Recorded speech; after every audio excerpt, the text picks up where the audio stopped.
ഞാനിപ്പോൾ കച്ചവടി തിന്നാനായിട്ട് പോയതാണ്. കച്ചവടിക്ക് ഓർഡറൊക്കെ കൊടുത്ത് കഴിഞ്ഞപ്പോഴത്തേക്കും പുള്ളി 50 രൂപ കഴിവണമെന്ന് പറഞ്ഞു. നോക്കുമ്പോൾ ഒരിച്ചിരി ഒരു വെട്ടം തുപ്പല് എൻ്റെ പുറത്തോട്ട് അപ്പം ചേട്ടാ എനിക്ക് വേണ്ട എന്ന് പറഞ്ഞിട്ട് ഞാനിങ്ങ് പോന്നു.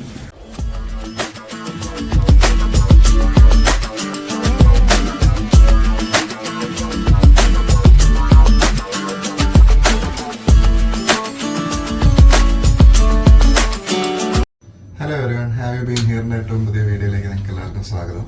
ഇന്ന് രാവിലെ എനിക്ക് ബോട്ടിങ്ങിനൊക്കെ പോകണമെന്ന് വിചാരിച്ചാണ്. പക്ഷേ ഇന്നലെ രാത്രി ഞാൻ മണിയറിനൊക്കെ പോയതുകൊണ്ട് തന്നെ ലേറ്റായി എണീക്കാൻ, ക്ഷീണമായിരുന്നു. അപ്പോൾ ഞാൻ രാവിലെ ബ്രേക്ക്ഫാസ്റ്റൊക്കെ കഴിച്ചിട്ട് അമ്പലങ്ങളിലും ഫുഡ് ടൂറിനും ഒക്കെ ആയിട്ട് പോകാം എന്ന് നോക്കുന്നു. അപ്പോൾ ലൈക്ക് ചെയ്യുക, സബ്സ്ക്രൈബ് ചെയ്യുക, ഷെയർ ചെയ്യുക. ബാക്കി വീഡിയോസ് നല്ല കാണാം. അപ്പം ഞാൻ രാവിലെ ലിഫ്റ്റ് കയറി വന്ന് കാണുന്ന കാഴ്ച ഇതാണ്. ഇത് ഞങ്ങളുടെ ജയസാർ ഗംഗ എന്ന് പറയുന്ന ഞാൻ താമസിക്കുന്ന ഹോട്ടലിൻ്റെ ടെറസിലെ വ്യൂ ആണ്. ഇവിടെ തന്നെയാണ് അവരുടെ റെസ്റ്റോറൻറ്റും. ഇവിടെ നിന്ന് ഗംഗ കാണാൻ ഭയങ്കര പീസ്ഫുൾ ആൻഡ് സെറീനാണ്. ഞാൻ ഓർഡർ ചെയ്തത് ഒരു ആലു പൊറാട്ടയും ഒരു കോഫിയുമാണ്. അതിൻ്റെ കൂടെ നല്ല കട്ടിയുള്ള തൈരും നോർത്ത് ഇന്ത്യൻ ടൈപ്പ് മിക്സഡ് വെജിറ്റബിളിൻ്റെ പിക്കിളും ഉണ്ടായിരുന്നു. അവിടുന്ന് താഴേക്ക് ഇറങ്ങി ഞാൻ നടക്കുന്ന വഴി കണ്ടത് എല്ലാ വഴിയരികിലും സ്കൂട്ടർ വെക്കുന്ന സ്ഥലത്തും വീടുകൾക്കുള്ളിലും പഴയ കെട്ടിടങ്ങൾക്കുള്ളിലും എല്ലായിടത്തും പ്രതിഷ്ഠകളുള്ള ചെറിയ ചെറിയ അമ്പലങ്ങളാണ്. വാരണാസി ഈ ചെറിയ ഗലികളും ഈ പ്രതിഷ്ഠകൾക്കും വേണ്ടി ഫേമസ് ആണ്. ശരിക്കും ഇതാണ് വാരണാസിയുടെ ഒരു ആത്മാവ് എന്ന് പറയുന്നത്. ഇത് വഴി കണ്ടതാണ്. തത്തേനെ വെച്ചിരിക്കുകയാണ്, കാർഡെടുപ്പിക്കാൻ വേണ്ടിയിട്ട് കൊണ്ടുപോകാൻ വേണ്ടിയിട്ടാണ്.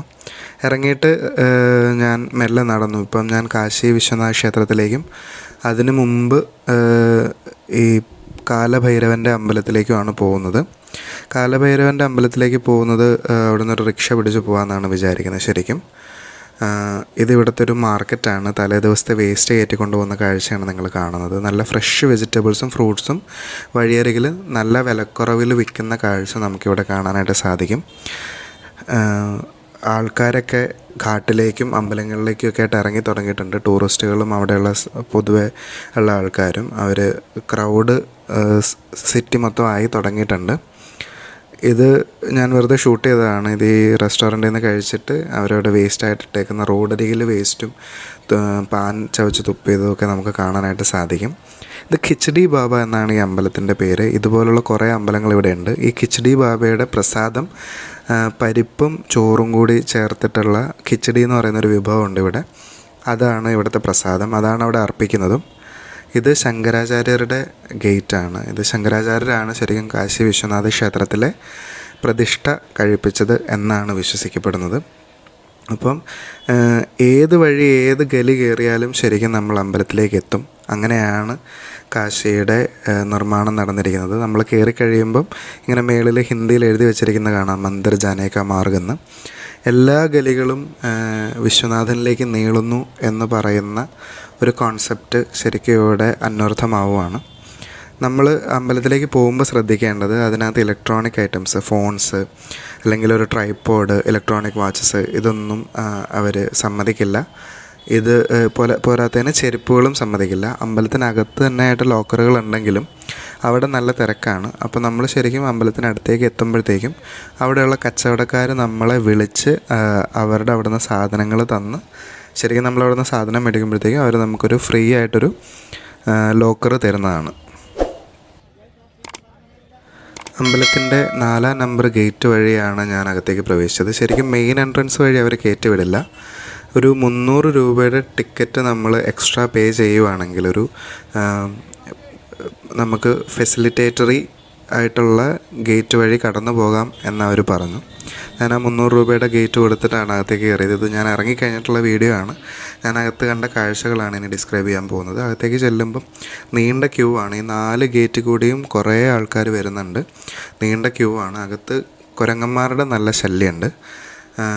നമ്മൾ ഗേറ്റ് പൈസ കൊടുത്തിട്ടാണ് കയറുന്നതെങ്കിലും തിരക്ക് അതേപോലെ തന്നെയുണ്ട്. കാരണം ഒരു ഹോളിഡേ ആയിരുന്നു. അപ്പം പിന്നെ ഇവിടെ ഒരു സീസൺ സമയമാണ്. അപ്പം ആൾക്കാർ ഇഷ്ടം പോലെ ഉണ്ട്. അകത്ത് ചെന്ന് നമ്മൾ ക്യൂ നിന്നൊരു 1.5 മണിക്കൂറോളം ക്യൂ നിന്നാലേ ദർശനത്തിനുള്ള സമയം കിട്ടുള്ളൂ. ദർശനത്തിനും ഒരു സ്പ്ലിറ്റ് ഓഫ് എ സെക്കൻഡ്, ഒരു 2-3 സെക്കൻഡ് അവിടെ നിന്ന് തൊഴാനുള്ളൊരു അവസരമേ നമുക്കുള്ളൂ. അത് കഴിഞ്ഞിട്ട് ഞാൻ ആ മാർബിൾ തറയിൽ തണുപ്പത്ത് കുറച്ച് നേരം ഇരുന്നായിരുന്നു. അത് വളരെ നമുക്ക് പീസ്ഫുള്ളായിട്ട് തോന്നുന്ന ഒരു ഫീലിംഗ് ആണ്. അതിനടുത്ത് തന്നെയായിട്ട് വളരെ കോൺട്രവേഴ്ഷ്യൽ ആയിട്ടുള്ളൊരു മുസ്ലിം പള്ളി ലോക്ക് ചെയ്തിട്ടിരിക്കുന്നതായിട്ടും കാണാനായിട്ട് സാധിക്കും. അതിനെപ്പറ്റി ഞാനിവിടെ പറയുന്നില്ല. ഞാനവിടെ നിന്ന് ഇറങ്ങി നടന്ന് രാവിലെ കുറേ നേരം ആ അമ്പലത്തിനകത്ത് 1.5 മണിക്കൂറോളം നടന്നു. അതിൻ്റെയൊക്കെ ആയിട്ട് ചെറിയ ചൂട് വന്നു തുടങ്ങി. അപ്പോൾ ഞാനൊരു മാംഗോ ജ്യൂസ് മേടിച്ച് കുടിച്ചു. ഇതാണ് ആ ജ്യൂസ്. ഇതിന് 50 രൂപയാണ്. പ്യുവർ മാംഗോ ആണ്. ഇതിനകത്ത് വെള്ളം പോലും അവർ ഒഴിക്കുന്നില്ല. കാശിയിൽ കുരങ്ങന്മാരെ പോലെ തന്നെ ഇഷ്ടം പോലെ നായ്ക്കളെ നമുക്ക് കാണാനായിട്ട് സാധിക്കും. ഇത് ഞാനവിടെ കണ്ട ഈ പട്ടിയുടെ കുഞ്ഞുങ്ങളാണ്. അതൊരു 9-10 കുട്ടികളുണ്ടായിരുന്നു ഞാൻ എണ്ണിയപ്പോഴത്തേക്കും. അവരാണ് ആ ഏരിയ ഭരിക്കുന്നതെന്നാണ് എനിക്ക് തോന്നുന്നത്. കാരണം ഇനി വളർന്നു വരുന്ന തലമുറ പട്ടിക്കുഞ്ഞുങ്ങളുടെ തലമുറയായിട്ട് തോന്നി. ശരിക്കും ഈ നായ്ക്കളെ ഒന്നും നോക്കാൻ അവിടെ ആരുമില്ല. നമ്മളിട്ട് കൊടുക്കുന്ന വേസ്റ്റ് ഫുഡാണ് അവരവിടെ കഴിക്കുന്നത്. കുറേ ഫോറിനേഴ്സ് നിന്ന് ഇതിൻ്റെ ഫോട്ടോ എടുക്കുന്ന കണ്ടപ്പോഴാണ് ഞാനും ഇതൊന്ന് ഷൂട്ട് ചെയ്തേക്കാന്ന് വെച്ചത്. ആൾക്കാർ തുപ്പി ചുവപ്പിച്ച് വെച്ചേക്കുന്ന കാഴ്ചയായിരുന്നു അത്. ആ ചുവപ്പിൽ നിന്ന് ഞാൻ നേരെ വന്നത് കുറച്ച് കുങ്കുമവും ഒരു രുദ്രാക്ഷമാലയും മേടിക്കാനായിട്ടാണ്. അത് വീട്ടിൽ നിന്നുള്ള ഡിമാൻഡായിരുന്നു. അപ്പോൾ ഞാൻ ആ കുങ്കുമവും രുദ്രാക്ഷമാലയും ഒക്കെ ഇവിടെ വിലക്കുറവിൽ കിട്ടും. അത് കിട്ടി നേരെ ദശാശ്വമേധ് ഘാട്ടിലേക്ക് പിന്നെയും നടന്നു. ദശാശ്വമേധ് ഘാട്ടിന് തൊട്ടടുത്തായിട്ട് കാണുന്ന ഒരു കൊട്ടാരമാണിത്. ഇതൊരു മാൻ മഹൽ പാലസ് എന്നാണ് അറിയപ്പെടുന്നത്. ഉച്ചയാകുമ്പോഴത്തേക്ക് ഇവിടെ നല്ല ചൂടുണ്ട്. അതുകൊണ്ട് തന്നെ ഞാൻ ഒരു നാരങ്ങ വെള്ളം കൂടി കുടിച്ചേക്കാമെന്ന് വെച്ചു.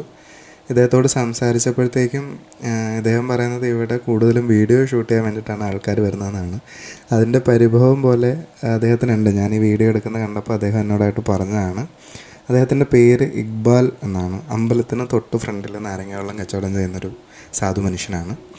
അപ്പോൾ ഈ കൊട്ടാരത്തെപ്പറ്റി പറയുകയാണെങ്കിൽ ജയ്പൂരിലെ ആംബറിലെ രാജാവ് മഹാരാജാ മാൻസിംഗ് 17-ാം നൂറ്റാണ്ടിൽ ഗംഗയുടെ തീരത്ത് അദ്ദേഹത്തിൻ്റെ ഒരു വസതിയായിട്ട് പണി കഴിപ്പിച്ച കൊട്ടാരമാണിത്. ഇത് സാൻഡ് സ്റ്റോണും ഒക്കെ ആയിട്ട് നല്ല ബാൽക്കണികളും ജനാലകളും ഒക്കെ ഒരു രാജ്പുത്താന സ്റ്റൈലിലാണ് ഇതിൻ്റെ കൺസ്ട്രക്ഷൻ. ഇത് നമുക്ക് കണ്ടാലറിയാം. അതുകൊണ്ട് തന്നെ ഈ ഘാട്ടിൻ്റെ പേര് മാൻ മഹൽ ഘാട്ട് എന്നാണ്. ഇപ്പം ഇത് കാത്തു പരിപാലിക്കുന്നത് ആർക്കിയോളജിക്കൽ സർവേ ഓഫ് ഇന്ത്യയാണ്. ഉച്ചയാകുമ്പോഴത്തേക്കും ബോട്ടുകളുടെ ചലനങ്ങളൊക്കെ കുറവാണ്. അപ്പോൾ കൂടുതലും ഇവിടെ പാർക്ക് ചെയ്തേക്കുന്ന കാണാം. ഈ കെട്ടി മറച്ച് വെച്ചേക്കുന്നത് ഇവിടെ തീർത്ഥാടകരായിട്ട് പ്രാർത്ഥിക്കാനൊക്കെ ആയിട്ട് വരുന്നവർക്ക് താമസിക്കാനും ഡ്രസ്സ് മാറാനും ഒക്കെ ആയിട്ടുള്ള താൽക്കാലിക വസതികളായിട്ടാണ്. ഇത് ഞാൻ അവിടെ കണ്ടൊരു സന്യാസിയാണ്. അദ്ദേഹം ഒരു പ്രത്യേക സമയമാകുമ്പോഴത്തേക്കും കോണകം മാത്രമേ കൊടുത്തിട്ടുള്ളൂ. അദ്ദേഹം ശിവനെ പ്രകീർത്തിച്ച് പാട്ടുകൾ പാടുകയും ഡമറു മുഴക്കുകയും ചെയ്യുന്നൊരു കാഴ്ചയാണ് ഇപ്പോൾ കണ്ടത്. ഗംഗയുടെ തീരത്തായാലും കുളിക്കാനും തീർത്ഥം കോരി കൊണ്ടുപോകാനും ഒക്കെ ആയിട്ട് നല്ല തിരക്കുണ്ട്. ഈ ബോട്ടുകളാണ് ഇവിടെയുള്ള ഭൂരിഭാഗം ആൾക്കാരുടെ ഉപജീവന മാർഗം. അവരൊന്നെങ്കിൽ ഗൈഡുകളായിട്ട് ആൾക്കാരെ ഇവിടേക്ക് കൊണ്ടുവരുന്നു, അല്ലെങ്കിൽ ഈ ബോട്ട് ഓടിച്ച് ജീവിക്കുന്നു. ഇതാണ് അഘോരികൾ. ഇവരുടെ അടുത്തേക്ക് ഒത്തിരി പോയി കഴിഞ്ഞാൽ അവർ കുറച്ച് വയലൻ്റ് ആവും എന്നാണ് അവിടെയുള്ള ഒരാൾ പറഞ്ഞത്. അത് കഴിഞ്ഞിട്ട് ഞാൻ വീട്ടിലേക്ക് 2 സാരി മേടിക്കാമെന്ന് വെച്ചിട്ട് അവിടെയുള്ളൊരു സാരി ഫാക്ടറിയിലേക്ക് വന്നു. ഇതായിരുന്നു ഏറ്റവും കൂടുതൽ റിവ്യൂ ഉള്ളൊരു സാരി ഫാക്ടറി. ശരിക്കും ഞാൻ 2-3 കടയിൽ കയറിയതിന് ശേഷമാണ് ഇങ്ങോട്ട് വന്നത്. ഒത്തിരി കളക്ഷൻ ഉണ്ട്. ബനാറസി പട്ട് നിങ്ങൾക്കറിയാം, വളരെ ഫേമസ് ആണ്. അതേപോലെ തന്നെ ഇവർക്ക് ഒത്തിരി കളക്ഷൻ ഉണ്ട്. ഇവർ നമുക്ക് വേണ്ടിയിട്ട് ഇങ്ങനെ എടുത്ത് നിരത്തുവാണ്. അപ്പം ഞാൻ പറഞ്ഞു എനിക്ക് അത്രയ്ക്കൊന്നും കാണണ്ട, ഞാൻ പ്രിഫർ ചെയ്യുന്ന 2-3 കളറിൽ കാണിച്ചാൽ മതിയെന്ന്. പക്ഷേ അവർ നമ്മളെ കാണിക്കാൻ വേണ്ടിയിട്ടായിട്ട് ഇങ്ങനെ എടുത്തിട്ടുകൊണ്ടിരിക്കും. അവിടെ ഇഷ്ടം പോലെ സാരിക്കടകളുണ്ട്, നിങ്ങൾക്ക് കയറി കാണാവുന്നതാണ്. ഞാൻ റൂമിലെത്തി റെസ്റ്റ് ചെയ്ത് വൈകുന്നേരം ഒരു 5 മണിയായപ്പോഴത്തേക്കും കുളിച്ചിട്ട് താഴേക്ക് ഇറങ്ങി. വൈകുന്നേരം ബോട്ടിങ്ങിന് പോകാം എന്നൊരു പ്ലാനിലേക്കായിരുന്നു. അപ്പം ഞാൻ അതിനെപ്പറ്റി ചെറിയൊരു ധാരണ എനിക്കുണ്ടായിരുന്നു. ഞാൻ പറയാൻ വിട്ടുപോയൊരു കാര്യമുണ്ട്. ഈ ഹോട്ടൽ എനിക്ക് വേണ്ടി ബുക്ക് ചെയ്തതെന്ന് എൻ്റെ കൂടെ പഠിച്ച 10ാം ക്ലാസ്സിൽ എൻ്റെ കൂടെ ഡൽഹിയിൽ പഠിച്ച ശിവം എന്ന് പറയുന്ന എൻ്റെ ഒരു കൂട്ടുകാരനാണ്. അവരൊക്കെ എനിക്ക് നല്ല സപ്പോർട്ടാണ്. എനിക്ക് ഒരു ഗിംബലും ഒരു ട്രൈപ്പോഡും മൈക്കിൻ്റെ സെറ്റും ഒക്കെ ഡൽഹിയിലുള്ള 2 ഫ്രണ്ട്സ് സന്ദീപും ശിവവും കൂടിയാണ് മേടിച്ചു തന്നത്. ഇത് വേറൊരു കൊട്ടാരമാണ്. ഇപ്പോൾ അതൊരു ഹോട്ടലാണ്. ശരിക്കും അവിടെ കൃതി സനോണും ധനുഷും ഞാനവിടെ നിന്ന സമയത്തുണ്ട്. ഈ കാണുന്ന മനുഷ്യൻ, ഇത് പങ്കജ് എന്നാണ് പുള്ളിയുടെ പേര്. പുള്ളീനെ ഞാനവിടെ പരിചയപ്പെട്ടു. പുള്ളി എന്നോട് പറഞ്ഞു സോളോ ആയിട്ട് ബോട്ടിങ്ങിന് പോകാനായിട്ട് 2500 രൂപ വേണമെന്ന് പറഞ്ഞു. ഞാനത് വില പേശി പുള്ളി പറഞ്ഞു 300 രൂപ തന്നാൽ മതിയെന്ന്.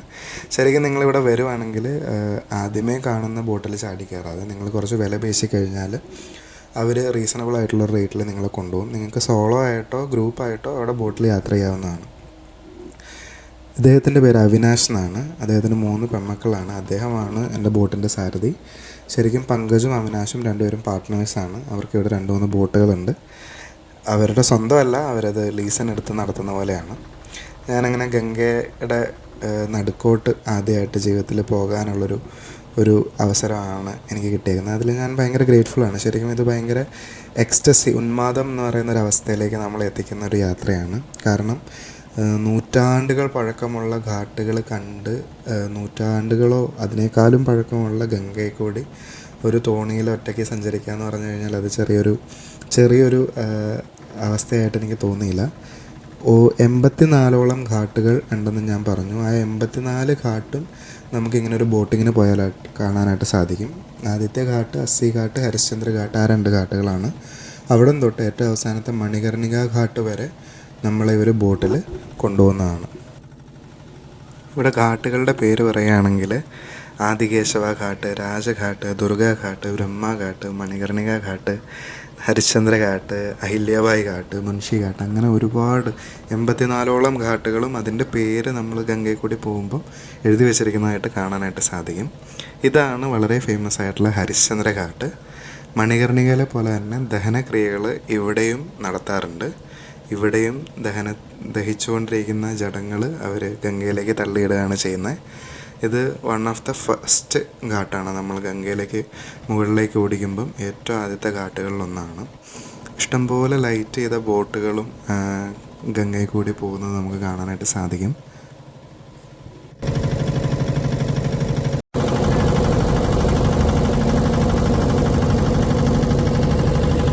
നിങ്ങൾ വാരണാസി എന്തെങ്കിലും സന്ദർശിക്കുകയാണെങ്കിൽ ഇവിടുത്തെ ബോട്ടിംഗ് ഒരിക്കലും മിസ്സാക്കാതിരിക്കുക. ഏർലി മോർണിംഗ് ബോട്ടിങ്ങും അതേപോലെ തന്നെ ഈവനിങ് ബോട്ടിങ്ങുമാണ് പ്രിഫറബിൾ ആയിട്ടുള്ളത്. കാരണം ആ സമയമാണ് ഗംഗയും ഘാട്ടുകളും കാണാൻ ഭംഗി. വൈകുന്നേരങ്ങളിലാണെങ്കിൽ ലൈറ്റ് ചെയ്ത ഘാട്ടുകൾ നമുക്ക് കാണാനായിട്ട് സാധിക്കും. മോർണിംഗ്സിലാണെങ്കിൽ സൂര്യപ്രകാശത്തിൽ ഈ ഘാട്ടിൻ്റെ ഭംഗി എന്താണെന്ന് നമുക്കറിയാനായിട്ട് സാധിക്കും. ഞാനതിൻ്റെ തുഞ്ചത്തേക്ക് കയറിയിരിക്കുവാണ്. പേടിയുണ്ടോയെന്ന് ചോദിച്ചാൽ കുറച്ച് പേടിയുണ്ട്. കാരണം കടൽ പോലെയാണ് ഗംഗ, അങ്ങനെയാണ് കിടക്കുന്നത്. പക്ഷേ അതൊരു പ്രത്യേക ഫീലിംഗ് ആയിട്ട് എനിക്ക് തോന്നി. നല്ല തണുത്ത കാറ്റും അതിനോടൊപ്പം തന്നെ ഗംഗയുടെ ഓളങ്ങളും ആളുകൾ അത് എൻജോയ് ചെയ്യുന്നതും ഘാട്ടുകളിലെ ആളുകൾ വന്ന് പ്രാർത്ഥിക്കുന്നതും ഒക്കെ നമുക്ക് കാണാനായിട്ട് സാധിക്കും.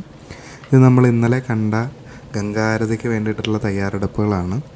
നിങ്ങളിവിടെ വന്ന് ചെറിയ ബോട്ടുകളിലാണ് യാത്ര ചെയ്യുന്നതെങ്കിൽ കുറച്ചുകൂടി ഗംഗയുടെ ഫീല് നിങ്ങൾക്ക് മനസ്സിലാക്കാനായിട്ട് സാധിക്കും. ഇപ്പോൾ നമ്മൾ മുകളിലേക്ക് പോയി കറങ്ങി ഏറ്റവും താഴെ മണികർണിക വരെ തിരിച്ച് ഗംഗയിലൂടെ പോവുകയാണ്. ഇത് ഇവിടുത്തെ പോലീസാണ്. ഇവിടെ വാട്ടർ പോലീസ് ഉണ്ട് ശരിക്കും.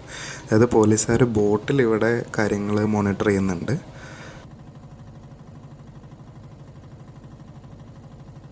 ഇത് കാശി വിശ്വനാഥ് ടെമ്പിളിൻ്റെ ഗംഗയിലേക്കുള്ള ദ്വാറാണ്, അതായത് വാതിലാണ്, അതിൻ്റെ ഗേറ്റാണ് ഇത്. ഈ വഴി കയറി നമുക്ക് കാശി വിശ്വനാഥ് ടെമ്പിളിലേക്ക് പോകാം.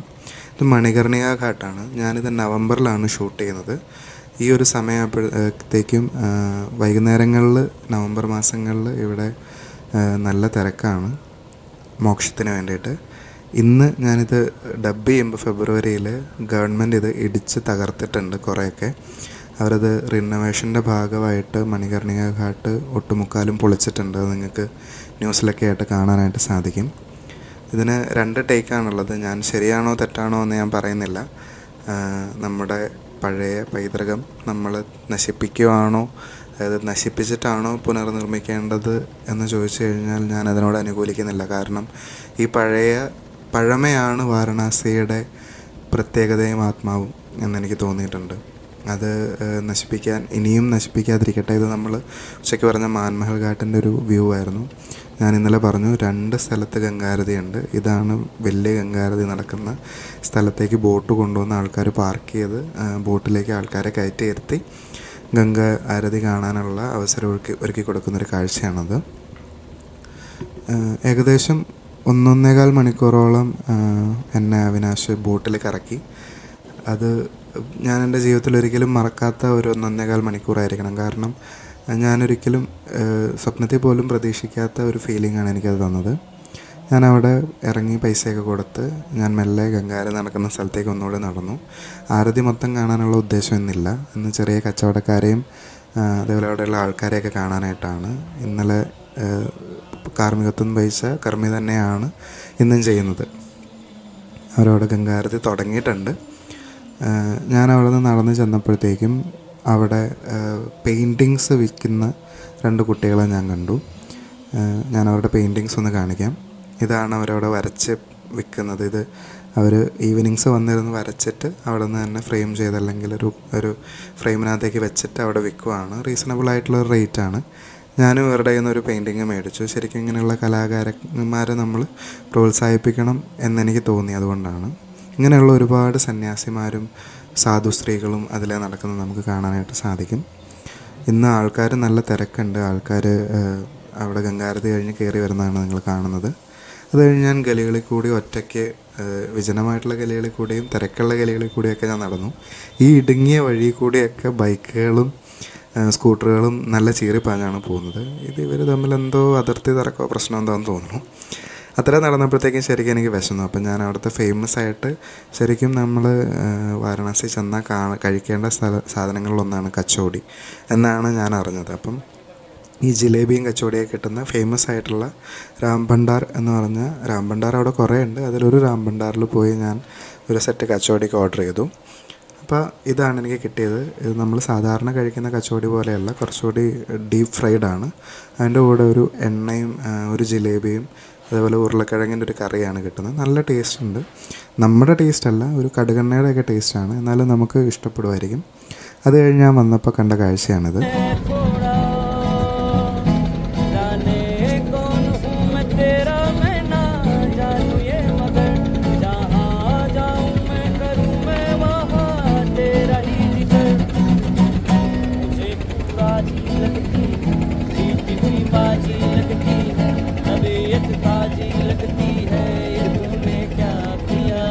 ഒരു സ്ട്രീറ്റ് ആർട്ട് പെർഫോമറായിരുന്നു അത്. ഇവിടെ ഇതേപോലെയുള്ള കുറേ ആർട്ടിസ്റ്റുകളെ നിങ്ങൾക്ക് കാണാനായിട്ട് സാധിക്കും. അവരവിടെ ഇരുന്ന് പാടുന്ന കേട്ടപ്പോൾ എനിക്കും ചെറുതായിട്ടൊന്ന് പാടാൻ തോന്നി. ഞാനങ്ങനെ പാടി എൻ്റെ ഗ്ലിംസ് ലാസ്റ്റിലേക്ക് ഇട്ടേക്കാം. അപ്പോൾ നിങ്ങൾക്ക് ഈ വാരണാസി വീഡിയോ ഇഷ്ടപ്പെട്ടിട്ടുണ്ടെങ്കിൽ ദയവായി ലൈക്ക് ചെയ്യുക, ഷെയർ ചെയ്യുക, സബ്സ്ക്രൈബ് ചെയ്യുക. എൻ്റെ ഇൻസ്റ്റാ പേജും കൂടി ലൈക്ക് ചെയ്യാനായിട്ട് ശ്രമിക്കുക. Thank you. തെൻപാണ്ടിക്കൂടലാ തേവാര പാടലാ തീരാത ഊഴലാ തേൻ സിന്തും കൂടലാ नैनों के घाट ले जा नैनों की नैया पतवार तू है मेरी तू है भैया जाना है पार तेरे तू ही खबर है पहुँचे. എൻ്റെ വീഡിയോനെ പറ്റിയുള്ള നിങ്ങളുടെ വിലയേറിയ കമൻറ്റുകൾ നിങ്ങൾക്ക് കമൻ്റായിട്ടോ എനിക്ക് പേഴ്സണലിയോ നിങ്ങൾക്ക് അറിയിക്കാവുന്നതാണ്. അപ്പോൾ എനിക്ക് നിങ്ങളോട് ചോദിക്കാനിതേ ഉള്ളൂ, ഹാവ് യു ബീൻ ഹിയർ? यारे तुम तक सोनिया तुम तक अर्जी मेरी फिर आगे जो मर्जी तुम तक अर्जी मेरी फिर तेरी जो मर्जी तेरी हर दुश्वारी बस तुम तक मेरी हर तैयारी बस तुम तक मेरी हर तैयारी बस तुम तक तुम तक तुम तक तुम तक तुम तक मेरी